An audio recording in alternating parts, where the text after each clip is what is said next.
उस सिलसिले में है। एनकाउंटर के बाद एसओजी जम्मू की team led by SP operations और एसएसपी जम्मू की टीम जिसमें कि SDPO south, SP south, SSP खुद, इन्होंने दिन रात मेहनत की। आपको पता है अभी इस वक्त वीवीआईपी विजिट के सिलसिले में इतनी मसरूफियात के बावजूद दिन रात एक डेडिकेटेड टीम ने इस केस में काम किया और तकरीबन 24 घंटे में हमें इस पे बहुत वाइटल लीड्स मिले।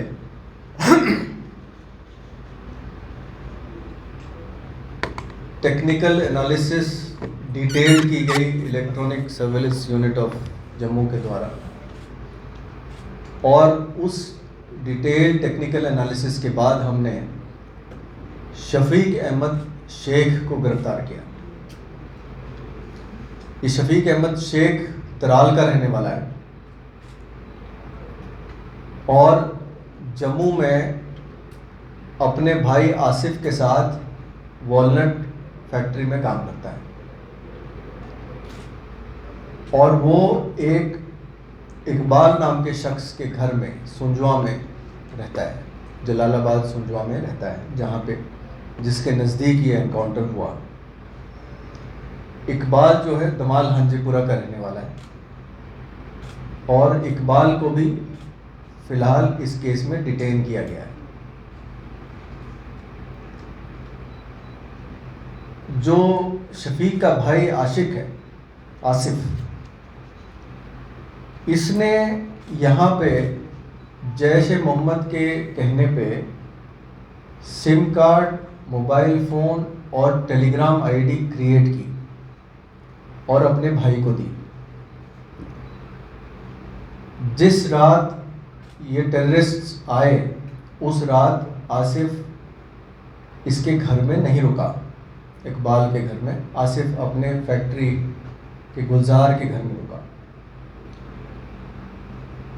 शफीक ने अपने घर के जो मालिक है उसको बताया कि सांबा से 2 दोस्त उसके आ रहे हैं और वो दोस्त उसके पास रुकेंगे, इसलिए आप घर पे मत आना। जो टेलीग्राम आईडी क्रिएट करके आसिफ ने अपने भाई को दी, उसकी आईडी का नाम है पागल जमात। उस आईडी के ज़रिए शफीक पार जैश के कमांडर इलियास वीर, जो जैश का कमांडर पार है उसकी टेलीग्राम आईडी है वीर, उससे टच में था। जम्मू कुछ दिनों पहले, एनकाउंटर के कुछ दिनों पहले शफीक जम्मू आता है कश्मीर से और रुकता है और पार से वीर ने इसको कहा कि आपके पास 20 तारीख की रात को कुछ लोग आएंगे और एक जो हमारा कश्मीर का बंदा है वो इनको लेके आएगा और आपको इनको अपने पास रखना है और फैसिलिटेट करना है।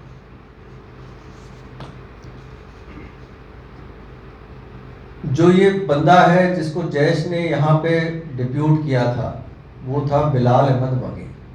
ये कोकरनाग का रहने वाला है और इसकी अपनी कुछ ट्रक्स हैं जो चलती हैं। उसको जैश ने यहाँ भेजा 20 तारीख की सुबह 10 बजे। ये पुलवामा से निकलता है। बिलाल अहमद वगे अपनी गाड़ी लेके पुलवामा से निकलता है, जम्मू पहुंचता है, शाम को ट्रांसपोर्ट नगर में रुकता है। रात के 12 बजे ये ट्रांसपोर्ट नगर से निकलता है और सुपवाल सांबा की तरफ जाता है। सुपवाल सांबा में करीब ये 1 से 1.5 के बीच में हाईवे पे यू टर्न लेके इंतज़ार करता है बिलाल और वहाँ 2 आतंकवादी जैश ए मोहम्मद के फिदाइन अटैकर्स आते हैं जिनके पास एक बोरे भर के सामान होता है और वो इसकी गाड़ी में बैठ जाते हैं। ये जो गाड़ी है ये मीडियम साइज्ड ट्रक है जिसके अंदर सब्जी के जो क्रेट्स होते हैं वो खाली क्रेट्स थे और उसके बीच एक कैविटी थी जिसमें ये दोनों आतंकवादी बैठते हैं। और वो 1:30 बजे इनको वहाँ से लेके तकरीबन 2:30 बजे जलालाबाद सुरजुआ में पहुँचता है जहाँ शफीक इनके लिए इंतज़ार कर रहा होता है। गाड़ी में 4 लोग थे, ड्राइवर बिलाल, उसके साथ एक को ड्राइवर और पीछे 2 आतंकी। इनको शफीक को बिलाल दोनों आतंकवादी हैंडओवर करता है और 2:30 बजे सुबह से लेके उस दिन रात तक ये वहाँ रहते हैं दोनों आतंकी। ये शफीक की मोबाइल फ़ोन से वीर से बात करते हैं जो जैश का कमांडर है पार, और वो इनको हिदायतें देता है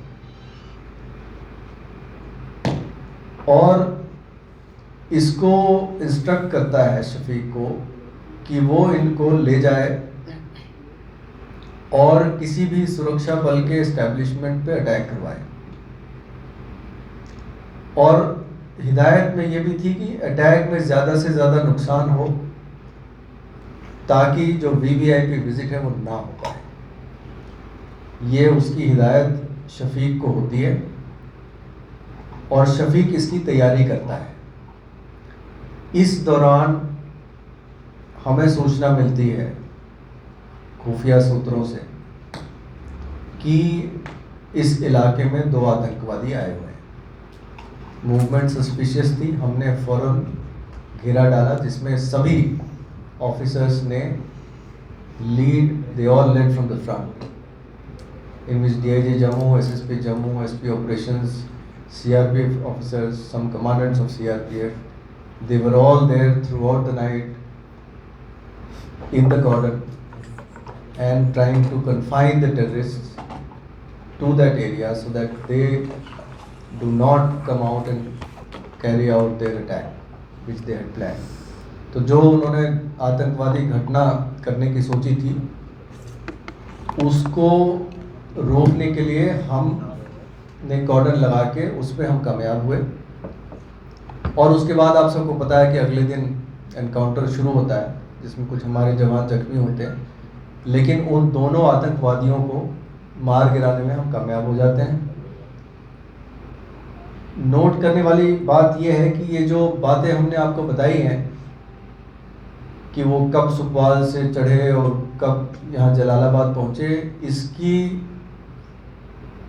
इसकी जो कोरॉबरेशन है उस रास्ते के CCTV फुटेज से हमें मिली है जो ये दिखाता है कि जो भी एनालिसिस के ज़रिए हमने ये हासिल किया है वो बिल्कुल सही निशाने पे है, क्योंकि उस गाड़ी की मूवमेंट टोल प्लाज़ा पे भी है, इस रोड पे उसी टाइम के दौरान है, और उसी गाड़ी की मूवमेंट जलालाबाद में भी CCTV फुटेज पे कैद है।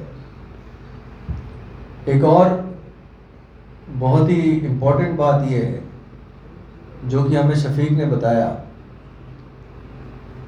कि ये दोनों जो आतंकवादी थे ये ना कश्मीरी बोलते थे, ना डोगरी बोलते थे, ना हिंदी बोलते थे।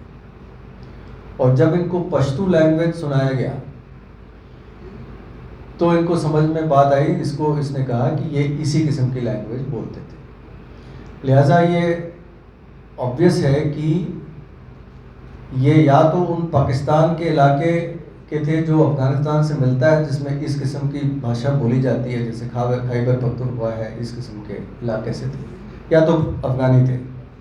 इन दोनों में से एक की प्रबल संभावना है। तो ये दोनों जो है जिस किस्म की आपको पता ही है कि सुसाइड वेस्ट वगैरह पहन के आए थे, बहुत ही बड़ी आतंकवादी घटना को इन्होंने अंजाम देना था जिसको टाइमली एक्शन से रोक लिया गया। तफ्तीश बहुत तेज़ी से चल रही है, हमारे कश्मीरी काउंटर पार्ट्स भी इस पे अब मिल गए हैं और इस पे भी उन्होंने भी जोर लगाया है। जल्द ही हम बाकी भी जो बचे लोग हैं इसमें इन्वॉल्व, जो कॉन्स्पिरेटर्स हैं, उनको भी गिरफ्तार करेंगे।